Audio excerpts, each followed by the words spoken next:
kemenangan di dalam Tuhan Yesus, ada mujizat dalam Tuhan Yesus, ada pemulihan dalam Tuhan Yesus, ada kemerdekaan dalam Tuhan Yesus, ada pertolongan yang ajaib yang dunia tidak dapat memberikan. Apa yang kami lihat di dunia ini sementara, tapi pertolongan dari Tuhan Yesus tak pernah terbatas hari ini dan selama-lamanya. Terima kasih Tuhan. Kami berdoa biarlah ibadah pada kesempatan pagi ini menjelang siang, Tuhan menolong melalui kebenaran firman semua anak-anakmu yang melihat dari rumah masing-masing, bahkan mungkin ada di jalan dan sebagainya.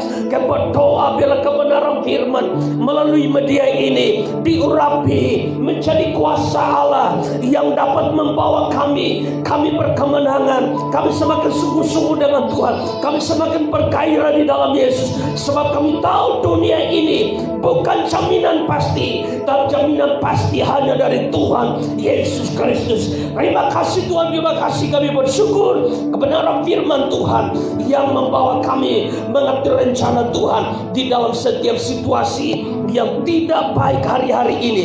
Kami tahu ada kebaikan di dalam Yesus Tuhan. Kami bersyukur dalam nama Yesus Tuhan. Haleluya. Amin. Amin. Puji Tuhan. Shalom. Kita buka Alkitab kita di dalam Yohanes pasal yang ke-14.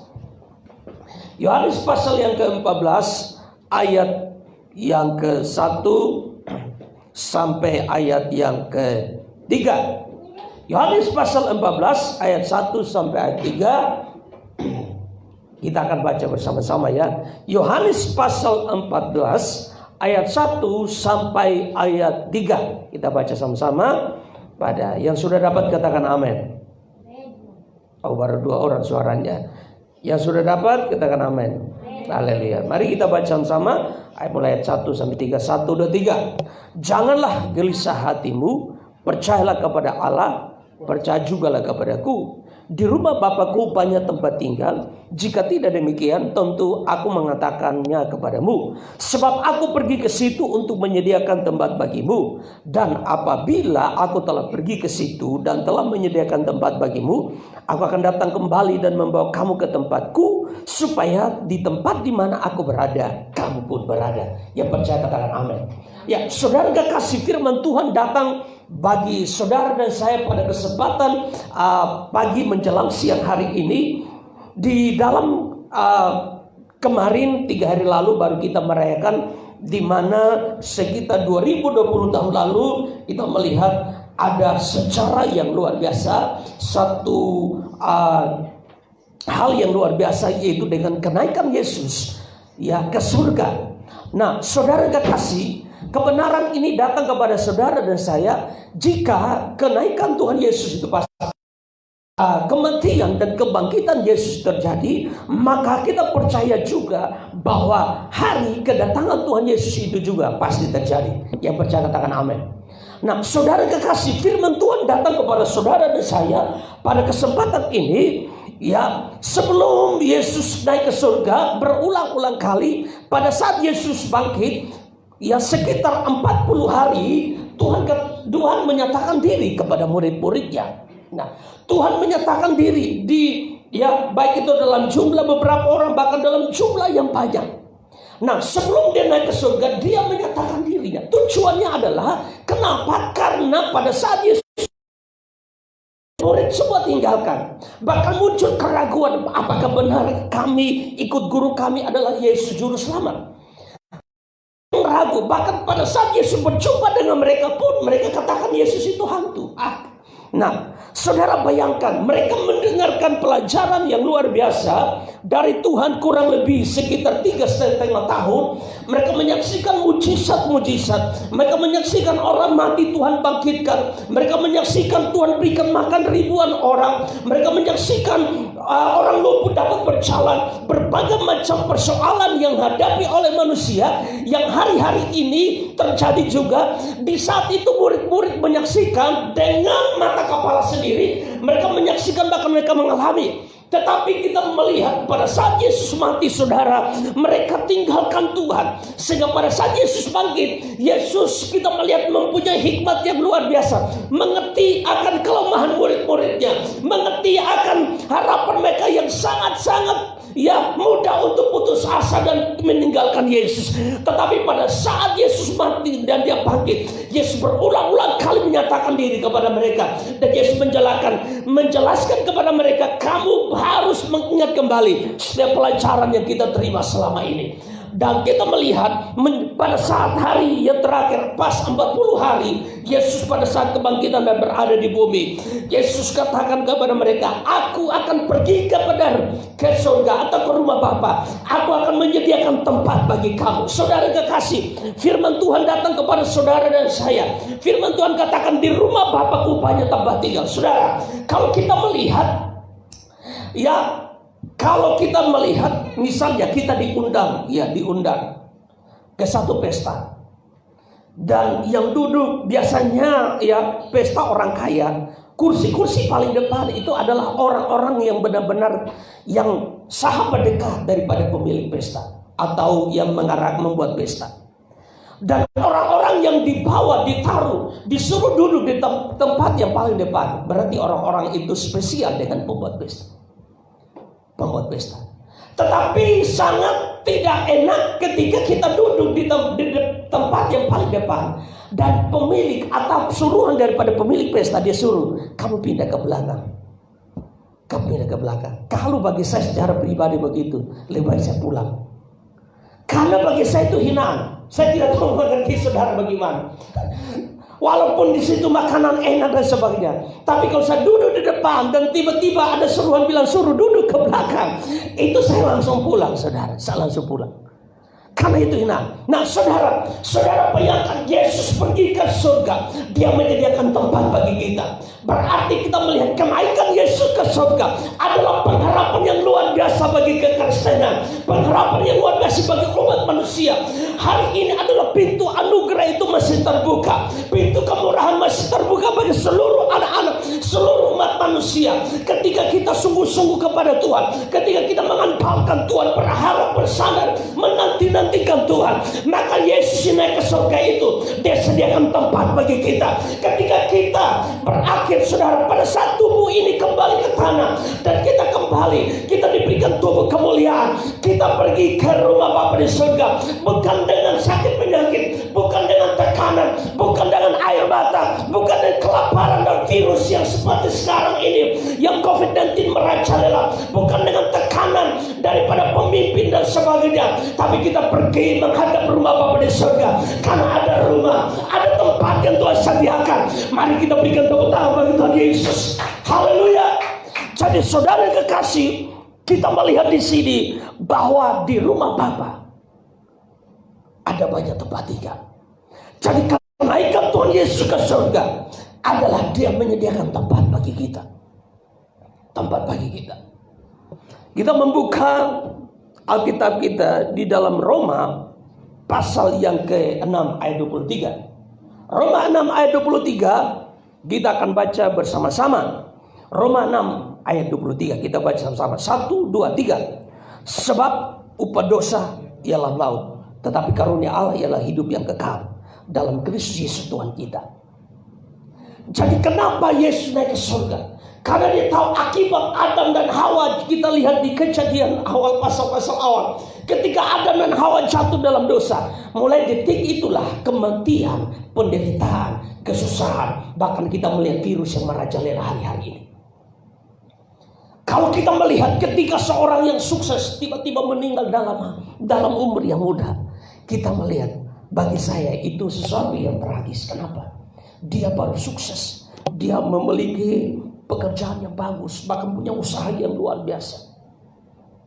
Pada beberapa tahun lalu, pemilik utama daripada PT Holcim, waktu itu kena bom di Ritz-Carlton. Tahu umurnya berapa? 48. Dan dia termasuk milioner, yang salah satu milioner anak muda yang ada di bangsa. Kena bom, mati. Bayangkan, dia tidak mengerti apa-apa tentang hal itu. dia mempunyai bisnis yang sangat luar biasa, ya. Dan Hulkim ini bukan hanya di Indonesia saja, tapi beberapa negara di Asia itu ada. Dalam keadaan sukses yang luar biasa, di mana-mana disambut, ribuan orang sambut. Dia turun ke perusahaan, di mana kantor-kantor cabang dia, orang sambut dengan luar biasa. Tetapi kita melihat hidupnya singkat. Akibat daripada manusia jatuh dalam dosa, kematian itu tidak dapat terelakkan, saudara. Ya, kalau hal kematian itu bisa diwakilkan, pasti orang kaya suruh, ya orang yang miskin, ya ini kan miskin, suruh dia wakili saya, nanti saya tolong keluarganya. Gak bisa, saudara. Kematian tidak bisa diwakilkan, saudara. Karena kematian adalah dihadapkan oleh setiap manusia, pribadi lepas pribadi.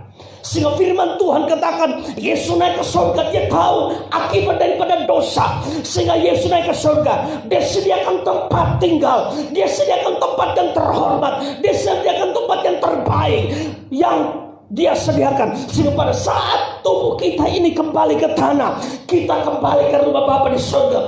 Bukan dengan tekanan, bukan dengan penderitaan, bukan dengan virus, bukan dengan badannya mungkin kurus dan sebagainya, tapi kita menghadap Bapa di surga dengan mata yang penuh dengan harapan dan sukacita. Kenapa? Karena Tuhan Yesus kembali ke surga, sediakan tempat bagi kita. Ibrani pasal 9 ayat 27. Ibrani 9 ayat 27, dan sama seperti manusia ditetapkan untuk mati hanya satu kali saja, dan sesudah itu dia dihakimi. Jadi kita melihat di sini kematian itu adalah sesuatu yang pasti. Ya, sesuatu yang pasti. Jadi dari sini kita belajar dengan virus yang begitu merajalela, ya, yang menyebabkan sudah ratusan ribu orang meninggal di seluruh dunia ini. Ini membuktikan bahwa dunia ini bukanlah tempat tinggal anak-anak Tuhan, bahkan bukan tempat tinggal umat manusia yang mau percaya kepada Yesus. Setiap orang akan dihakimi menurut apa yang dia lakukan, saudara. Bagian yang berikut, saudara. Jadi dengan kenaikan Yesus naik ke surga, kita melihat Zakaria pasal yang keempat ayat 6. Zakaria pasal 4 ayat yang ke-6, saya akan baca. Maka berbicaralah ia, katanya, inilah firman Tuhan kepada Zerubabel bunyinya, bukan dengan keperkasaan dan bukan dengan kekuatan.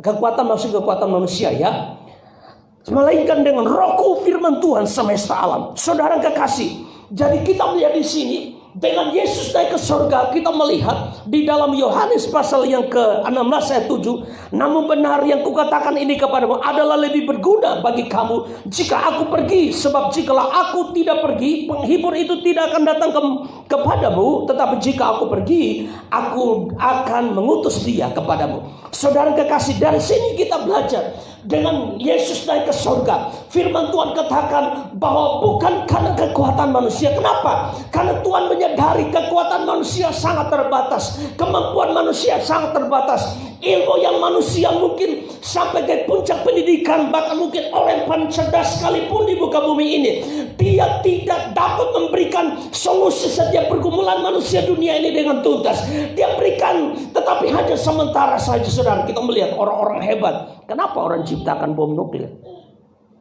Ya, di satu sisi ada keuntungan bagi hal tertentu, tapi di banyak sisi, ketika bom nuklir itu dilepaskan, dampak virusnya menyebabkan bisa ribuan, bahkan ratusan ribu, jutaan orang bisa meninggal. Saudara kekasih, dari sini kita belajar bahwa kemampuan kehebatan manusia seringkali merusak banyak orang. Tetapi kemampuan kehebatan manusia yang ada di dalam Tuhan, yang hidupnya dipimpin oleh Roh Tuhan, dia bisa mempengaruhi banyak orang mengenal Yesus Tuhan Juru Selamat. Berikan tepuk tangan pada Tuhan Yesus. Jadi firman Tuhan katakan bukan karena kuat manusia, bukan karena kehebatan manusia. Kita berada di masa di mana puncak teknologi, bahkan ilmu pengetahuan yang luar biasa. Ya, di kampung saya dulu orang pendidikan sarjana itu ya hanya berapa orang, ternyata sekarang sudah banyak. Bahkan ada beberapa orang yang sampai sudah dokter dan sebagainya. Tetapi kita melihat dengan apakah dengan indikator bahwa orang pintar memenuhi bumi ini, bumi diberikan solusi? Bukan. hanya Yesuslah yang memberikan solusi, saudara. Bukan kita tidak perlu mempunyai ilmu yang sangat yang baik. Semua orang Kristen, ya puji Tuhan, semua jadi profesor, puji Tuhan. Tapi kita melihat di kejadian hari-hari ini, dokter-dokter yang spesialis pun sudah belasan orang meninggal. Pendidikan spesialis itu uangnya itu miliaran, saudara. Tetapi mereka tidak, ya ketika berhadapan dengan virus, mereka nggak tahu, saudara. Virus ini nggak kelihatan dengan mata, kasat mata. Dengan loop yang canggih baru bisa dilihat, tetapi sangat mematikan. Artinya di sini kehebatan manusia di sisi yang lain bisa membawa menolong banyak manusia, tapi kekuatan manusia di sisi yang lain bisa menghancurkan banyak orang. Inilah di zaman kita. Ya, menurut informasi adalah virus ini ada orang yang menciptakan dan sebagainya. Tetapi saya melihat di sisi yang lain, ini ada rencana Tuhan agar manusia tidak mencintai dunia ini. Saudara kekasih, kita melihat Yohanes 16 ayat 7, dia katakan bahwa kalau aku pergi ke Bapa, maka Roh Kudus itu akan datang. Fungsi Roh Kudus pertama, dia menghibur, dia memberi kekuatan, dia beri kesabaran, dia berikan kemenangan, dia berikan kita jalan keluar ketika menghadapi pergumulan, saudara. Bukan pergumulan itu kita tinggalkan, tetapi kita diberi kekuatan untuk melewati setiap pergumulan. Kita berikan tepuk tangan bagi Tuhan Yesus. Saudara kekasih, firman Tuhan datang kepada saudara dan saya. Dan di dalam firman Tuhan, Yohanes pasal yang ke-16, ayat yang ke-8, dan kalau ia datang, ia akan mengisahkan dunia akan dosa, kebenaran, dan penghakiman. Fungsi Roh Kudus yang paling luar biasa di ayat ini, mengisahkan, artinya menyadarkan manusia bahwa engkau hidup dalam dosa. Kita perlu Tuhan, kita sangat-sangat butuh Roh Kudus, saya. Ini jangan anugerah. Jangan anugerah hari-hari ini ya sedang terbuka dengan luar biasa. Bagaikan Yesus yang ada sediaan pintu gerbang. Hai anak-anakku, ya marilah datang ke rumahku. Di rumahku ada damai sejahtera. Di rumahku ada sukacita. Di rumahku ada pengharapan. Di rumahku ada ketenangan. Di rumahku ada kepastian. Di rumahku ada pertolongan. Jangan engkau berada di dalam situasi yang semakin hari menjauh dari rumahku, saudara. Betapa pentingnya firman Tuhan ini datang kepada saudara dan saya. Yohanes pasal 16 ayat 8. Ketika kita datang ke rumah, dalam perjanjian lama rumah itu gedung, perjanjian baru rumah itu tubuh kita sendiri. Ketika kita datang kepada Tuhan, dia mengisahkan, menyadarkan betapa pentingnya manusia itu rentan, saudara. Kalau bukan Tuhan, kalau bukan kasih dan karunia Tuhan, saya boleh katakan hari ini tidak ada manusia pun satu orang di bumi. Karena tidak ada seorang pun sempurna di bumi.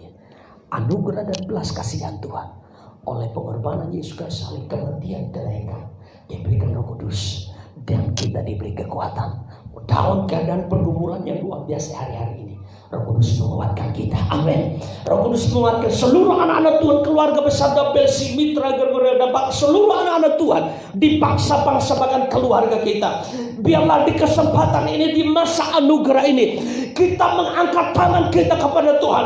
Kita berserah kepada Tuhan. Sebab kita tahu tanpa campur tangan Tuhan, maka kita tidak mampu melepaskan diri daripada ikatan dunia yang begitu menghancurkan manusia. Tapi pada saat kita datang kepada Yesus, Dia berikan kita kemampuan, Dia berikan kita kekuatan untuk melewati pergumulan hidup. Haleluya. Bagian terakhir, Yohanes pasal 4 ayat 20. Yohanes 4 ayat 20. Nenek moyang kami menyembah di atas gunung ini, tetapi kamu katakan bahwa Yerusalem tempat orang menyembah. Kata Yesus kepadanya, percayalah kepadaku, hai perempuan, saatnya akan tiba bahwa kamu akan menyembah Bapakku, bukan di gunung ini dan bukan juga di Yerusalem. Kamu akan menyembah apa yang tidak kamu kenal, kami menyembah apa yang kami kenal, sebab keselamatan datang dari bangsa Yehuda. Tetapi saatnya akan datang dan sudah tiba sekarang bahwa penyembah-penyembah benar akan menyembah Bapa dalam roh dan kebenaran, sebab Bapa menghendaki penyembah-penyembah demikian.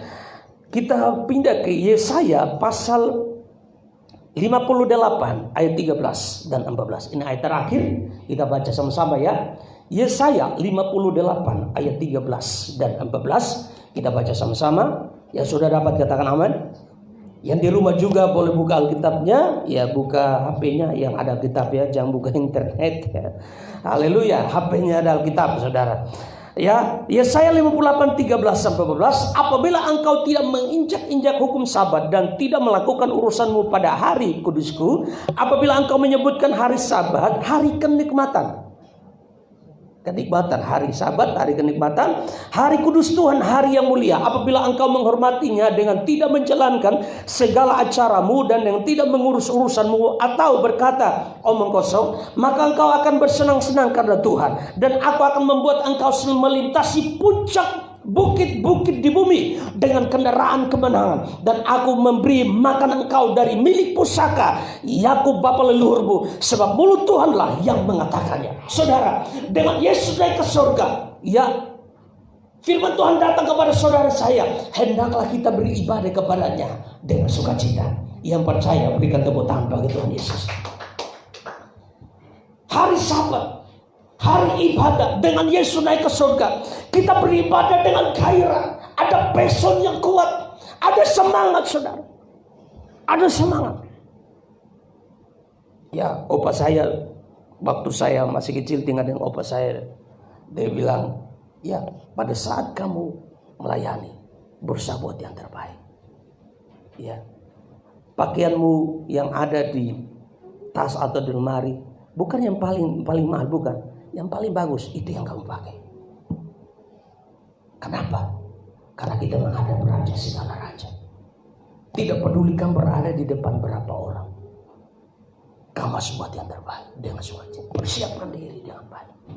Apalagi ada senior kita, orang tua ini kita, Bapak Yakub Nawai. Saya pernah seminar, dia bilang setiap hari Sabtu pagi dia sudah siapkan hari Minggu pakaian apa yang dia pakai. Karena dia sudah doa sepanjang seminggu. Ya.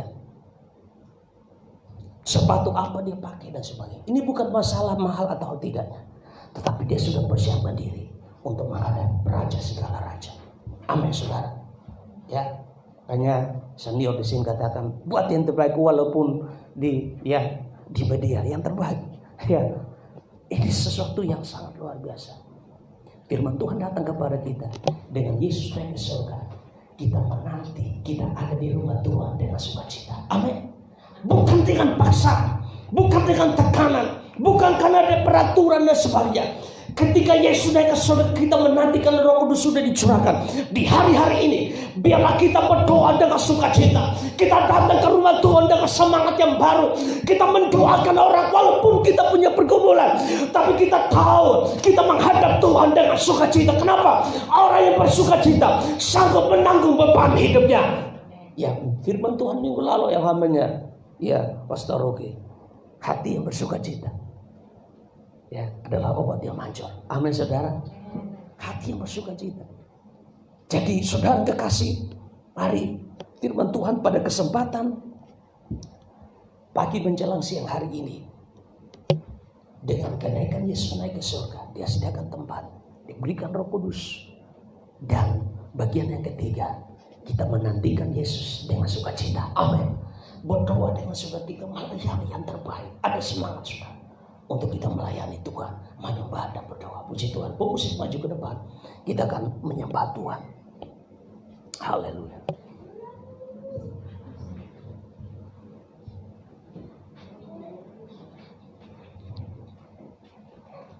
Haleluya.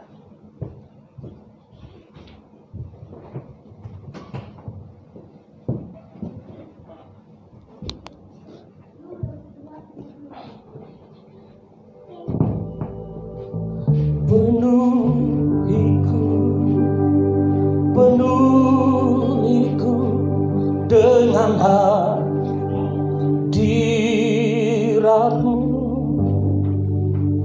urapiku dengan minyak kudus-Mu. Penuhiku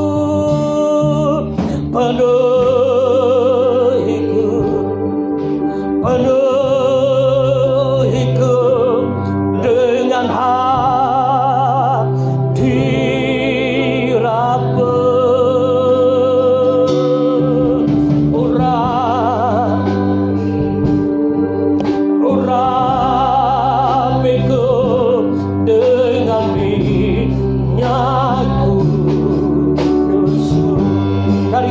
seperti Rusani. Haleluya.